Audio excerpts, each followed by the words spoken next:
Hey, salut tout le monde, je m'appelle Jorel, puis aujourd'hui je vais vous montrer une version hackée de Super Metroid pour Super Nintendo. À mon avis, c'est un jeu à part entière, vous allez voir, c'est très bien fait. Donc, Metroid Super Zero Mission.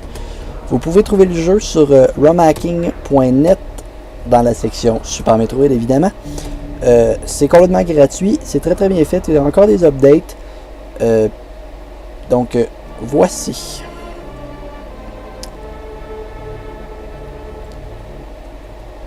Là, je vais prendre en considération que vous connaissez... Pourquoi je lag de même? Pourquoi j'étais à 30 frames par seconde? C'est étrange. Mais bon. Donc, je vais prendre en considération que vous connaissez Super Metroid et que vous connaissez évidemment Metroid normal sur Nintendo.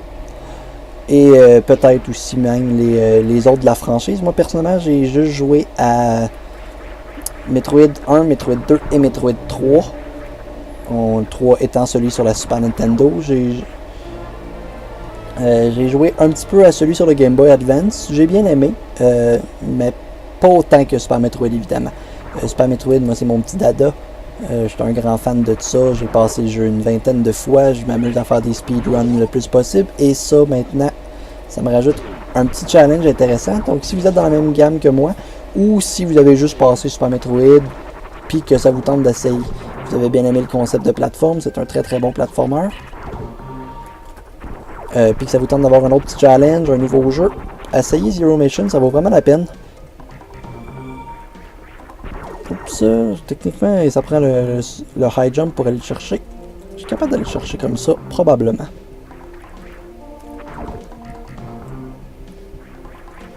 Et voilà.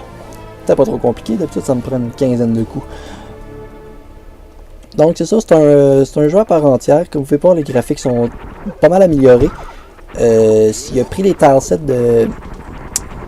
de Metroid Zero Mission sur DS, d'où le nom Super Metroid Zero Mission. En gros, ce qu'il a fait, c'est qu'il a un peu mixé, il a beaucoup mixé en fait Super Metroid, Zero Mission pour DS et le premier Metroid sur Nintendo normal. Il a fait un gros amalgame de tout ça, avec un très bon design des niveaux, avec un enveloppe pour speedrunner, avec des nouveaux contrôles, nouvelles fonctionnalités, des nouveaux boss, très fidèles à la version DS. Si vous avez joué à la version DS, vous allez pas mal savoir le déroulement du jeu. Ça suit vraiment l'histoire de Zero Mission. Si on peut appeler ça une histoire, c'est plus la progression. Comme toutes les Metroid, c'est très peu linéaire. C'est la beauté du jeu. Vous devez explorer, vous devez trouver les places. Vous devez faire preuve d'imagination pour certains endroits. Juste petite parenthèse, si vous avez reconnu ça ici, c'est très fidèle à la version de Metroid 1 pour aller chercher les missiles avec les trois petits piliers qui flottent dans les airs, avec les blocs qui se cassent au milieu. C'est identique à la version du premier Nintendo. La version 1 sur Nintendo, excusez-moi. Même chose un peu pour la layout, la version orange, la section orange, la section bleue. Ça nous rappelle beaucoup la version sur Nintendo normale, en tout cas moi personnellement. La majorité des endroits sont très fidèles là, comme à la version Nintendo normale. C'est une chose, ça me rappelle je ne sais plus parler. Ça me rappelle beaucoup de nostalgie. J'oublie tout le temps. En même temps, c'est un bon avantage si vous avez joué et que vous connaissez bien la version du Nintendo normal. Ça va vous aider beaucoup dans cette version-là parce qu'il y a beaucoup de choses qui sont pareilles. S'il y avait un power-up à cet endroit-là dans Metroid 1, il y a très probablement un power-up à la même endroit dans cette version-là du jeu. Il a rajouté aussi des éléments pour bloquer la progression, comme ces petits robots-là qui étaient existants dans Super Metroid, mais que maintenant il y a une nouvelle utilité qui sert à bloquer certains endroits que ça prend la charge. Pas un gros blocage de progression, vous allez me dire, je suis d'accord, mais il y en a d'autres. Il y a maintenant 4 niveaux de porte qu'il faut que vous débloquiez en tuant les boss.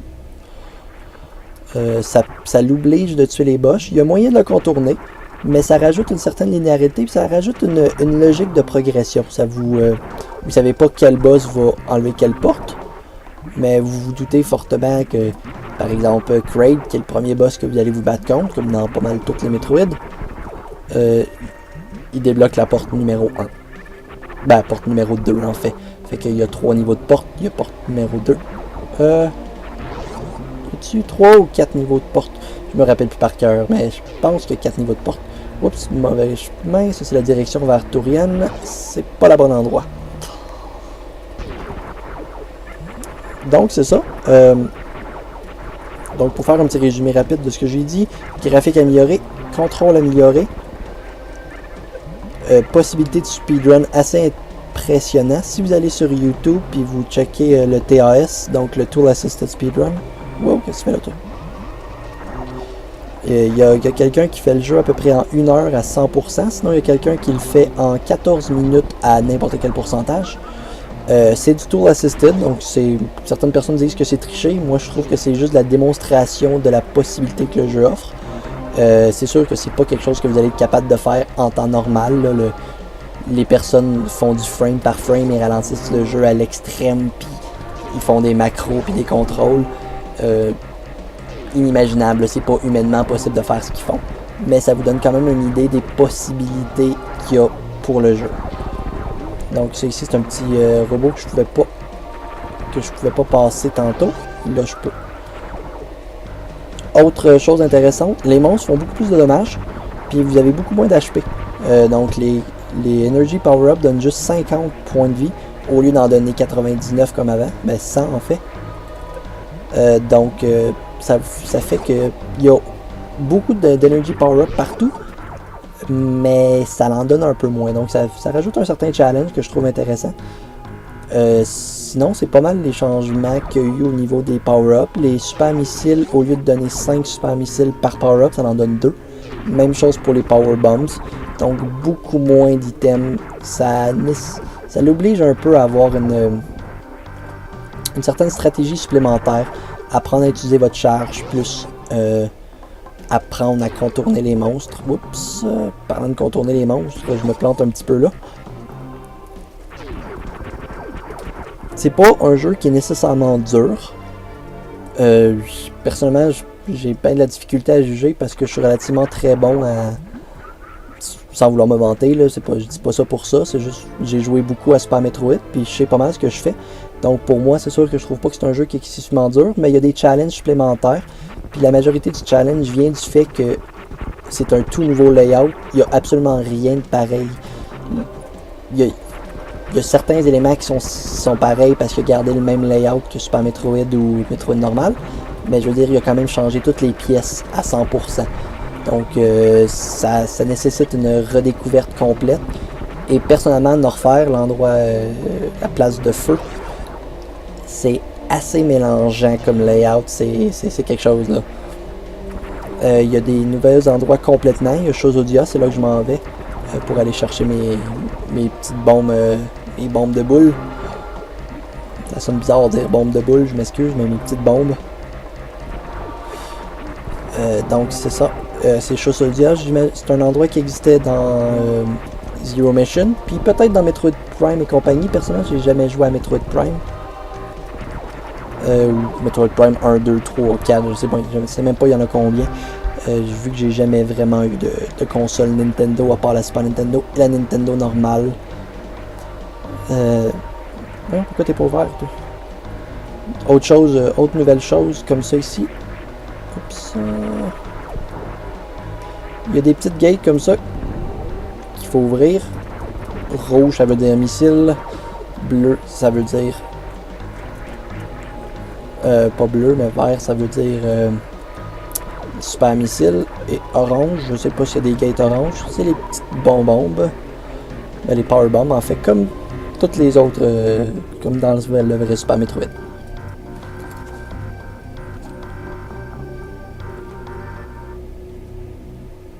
Donc voici Chozodia.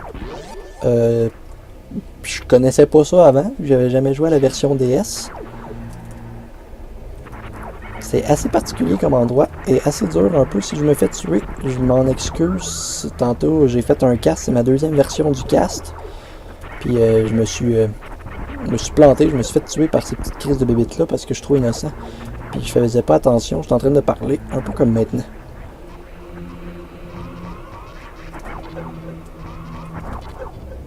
Personnellement, attendez-vous pas à une grande qualité de vidéo, je m'excuse, c'est un petit peu boba, je voulais juste vous montrer le jeu du mieux que je peux.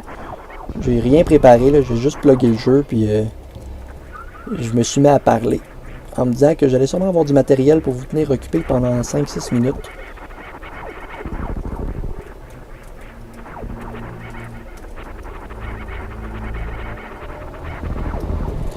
Autre petit changement qu'il y a eu, oups, non, ça c'est autre chose. Le tir est beaucoup plus rapide pour certaines armes. Le dommage a été changé sur beaucoup d'armes. Par exemple, le Ice Beam fait beaucoup plus de dommages, mais attaque beaucoup plus doucement. Donc, un élément de customization un peu plus important. C'est plus juste est-ce que je veux geler le monde ou je veux pas geler le monde. C'est est-ce que je veux geler le monde, faire plus de dommages, mais tirer moins vite, ou je veux avoir une vitesse de tir supplémentaire, une certaine versatilité que j'aurais pas autrement. Ça dépend vraiment de votre style de jeu.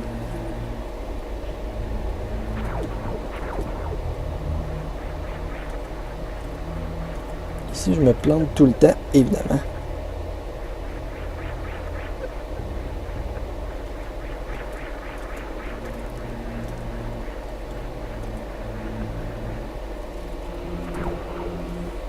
Au pire, je l'ai eu en 2 coups. D'habitude, ça me prend 4-5 coups avant de l'avoir. Je sais pas pourquoi, c'est une section qui me trouble. Bon, ici, une petite section un petit peu plus compliquée.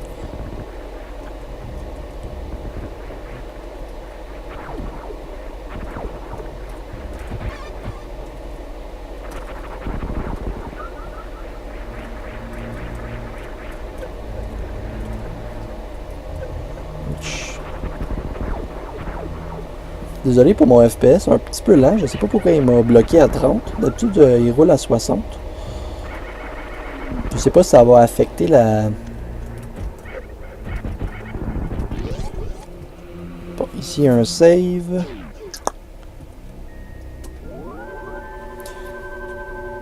Si ça vous intéresse, je peux transformer ça en let's play. Je suis pas un gros fan de let's play, mais ça me dérange pas. J'aime bien le jeu, puis ça me dérange pas de jouer en parlant de caméra. Donc si ça vous tente de voir le jeu en totalité, puis pas avoir à le jouer, ou si vous trouvez que ce que je dis est intéressant, ce que j'en doute, je peux toujours faire un let's play ou juste des petites capsules qui vont montrer des endroits intéressants du jeu. C'est vous qui décidez. Juste me laisser un commentaire sur YouTube si ça vous intéresse.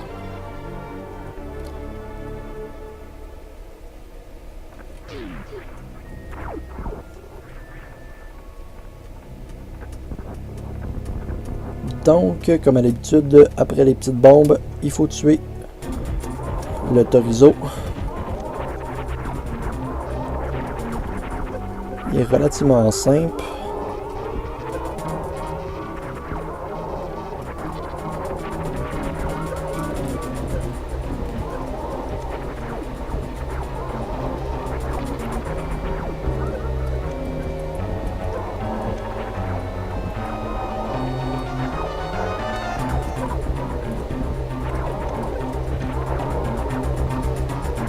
Quand même comme un pied.